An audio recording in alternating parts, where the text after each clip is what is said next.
नमस्ते, मेरा नाम है आयुष और आप देख रहे हैं एबीपी लाइव का ग्रीन विजन कॉन्क्लेव 2024। और इस साल हमारे बात करने का मुद्दा है सस्टेनेबल डेवलपमेंट। और इस समय मेरे साथ एक ऐसी गेस्ट मौजूद हैं जो इस मुद्दे पर बहुत काम कर चुकी हैं। वैसे पेशे से वो साइकोलॉजिस्ट हैं, लेकिन वो सस्टेनेबल डेवलपमेंट को लेकर के बहुत एक्टिव हैं। तो चलिए उनसे जानते हैं कि कैसे इस गोल को हम अचीव कर सकते हैं खुद से। बहुत अच्छा लगा आपसे मिलके और बहुत अच्छी मुहिम उठाई है आपने, जो कि इस बारे में हम लोग स्कूल्स में तो बात कर ही रहे हैं और चैनल पे भी आप बात कर रहे हैं, बहुत अच्छी बात है। तो मैं आपको स्टेप्स बताती हूँ जो हम स्कूल्स में मोस्टली फॉलो कर रहे हैं। देखिए, ये एक दिन की बात नहीं है कि आपने एक वर्कशॉप करी या एक कंपेनिंग करी और उसके बाद में चीज़ें बदल गई। ये बच्चों की आदत में आना ज़रूरी है। आदत, जैसे हम वैल्यू की बात करते हैं, सस्टेनेबल एजुकेशन या सस्टेनेबिलिटी की बात करते हैं, तो वो भी बच्चों की आदत में आना बहुत ज़रूरी होता है। उसके लिए निरंतर प्रयास किए जा रहे हैं। जैसे स्कूल अपनी तरफ से अपना रोल अदा कर रहा है, पेरेंट्स अपनी तरफ से कर रहे हैं और बच्चों को हम उतना सक्षम बना रहे हैं कि उनको किसी कंपेनिंग की ज़रूरत ना पड़े। तो पहला कदम इस पे होता है कि जैसे कि नो प्लास्टिक की बात होती है कि बच्चे प्लास्टिक यूज़ ही ना करें, तो उसकी प्रोडक्शन पे हम बच्चों को बताते हैं। उसके दोनों तरह से दिखाया जाता है कि इसका इस्तेमाल करना और इसके इस्तेमाल के बाद के क्या इसके रिजल्ट्स होते हैं, उस पर बात की जाती है। तो रोल प्ले, कैरेक्टर प्ले या फिर हम कहें कि स्ट्रीट प्लेज, इनसे सिर्फ बच्चा सेंसिटाइज हो रहा है।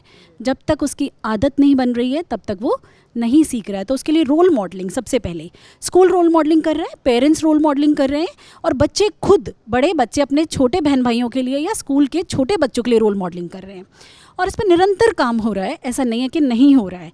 अब आती है बात दूसरे स्टेप में, स्कूल अपनी तरफ से अपना काम कर रहा है, बट क्या पेरेंट्स इसमें हमें सपोर्ट कर रहे हैं?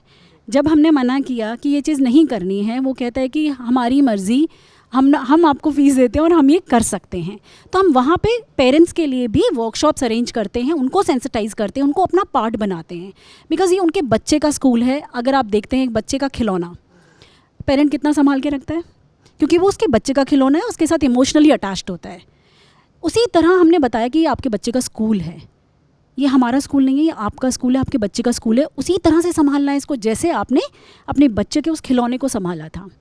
अब इसमें 3 चीज़ें आती हैं। जब सबसे पहले इंटेलेक्चुअल, कि आपको उसका ज्ञान हो, कॉग्निटिव स्किल्स। दूसरा अफेक्टिव, कि बच्चा और पेरेंट और स्कूल या हर इंसान उसको दिल से रियलाइज़ करे कि हाँ ये गलत है। तीसरी इंपॉर्टेंट चीज़ आती है साइकोमोटर, जिसको हम कहते हैं हैंड्स ऑन भी कहते हैं, कि हमें करके भी दिखाना पड़ता है। तो हम 3 तरीके से इस पर प्रयास करते हैं कि एक तो दिमागी तौर पे कि बच्चा समझ ले, पेरेंट्स समझे, हम खुद समझें। उसके बाद दूसरी तरह से हम काम करते हैं कि उसको रियलाइज़ हो। जब तक रियलाइज़ नहीं होता अपनी किसी भी बात का, तब तक हम उस पर ज़्यादा सोचते ही नहीं हैं।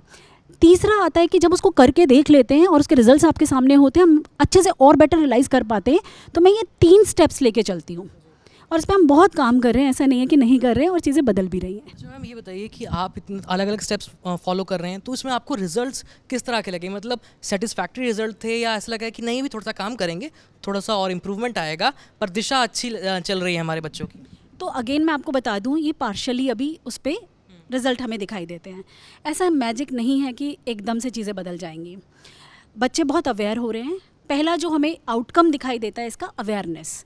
अभी हम फर्स्ट लेवल पे हैं अवेयरनेस पे, दूसरे लेवल तक पहुंचते पहुंचते और हमें समय लगेगा। और हमसे ज़्यादा हमने क्या किया है, अपनी इन्फॉर्मेशन को ट्रांसफॉर्म किया है अपने सीनियर स्टूडेंट्स पे। अब वो जो सीनियर स्टूडेंट्स हैं वो सेम चीज़ें ट्रांसफॉर्म कर रहे हैं अपने जूनियर्स पे और जूनियर्स अपने और छोटे बच्चों पे। तो इस तरह से हमने इसको स्टेप्स में डिवाइड किया, क्योंकि कोई भी काम आप ओवरऑल होल उस पर नहीं कर सकते, वो बहुत ही मुश्किल होता है। किसी भी एक कम्युनिटी के लिए या किसी भी एक ऑर्गेनाइजेशन के लिए, किसी भी एक इंस्टीट्यूशन के लिए बड़ा मुश्किल होता है। तो हमने इसको स्टेप्स में डिवाइड किया। जैसे कि मैंने आपको 3 स्टेप में बताया, ऐसे ही हमने अपनी पूरी स्कूल को 3 स्टेप्स में डिवाइड किया और ये रिस्पॉन्सिबिलिटी ट्रांसफॉर्म की। मैं रोल मॉडलिंग करती हूँ अपने बच्चों के लिए, बच्चे अपने जूनियर्स के लिए, जूनियर्स और उन छोटे बच्चों के लिए। तो इस तरह से हम इसको ट्रांसफॉर्म कर रहे हैं।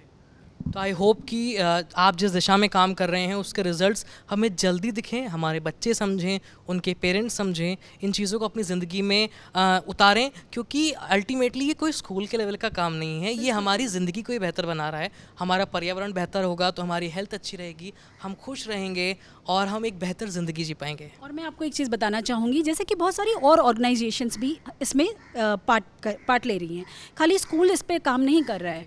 आप अगर देखोगे कुछ ऐसी ऑर्गेनाइजेशंस हैं, मैं एक एग्जांपल देना चाहूँगी। एक XYZ कंपनी है, उसके आप कॉस्मेटिक्स खरीदते हो, वो आपको कहता है कि हमने आपके नाम का एक प्लांट लगा दिया।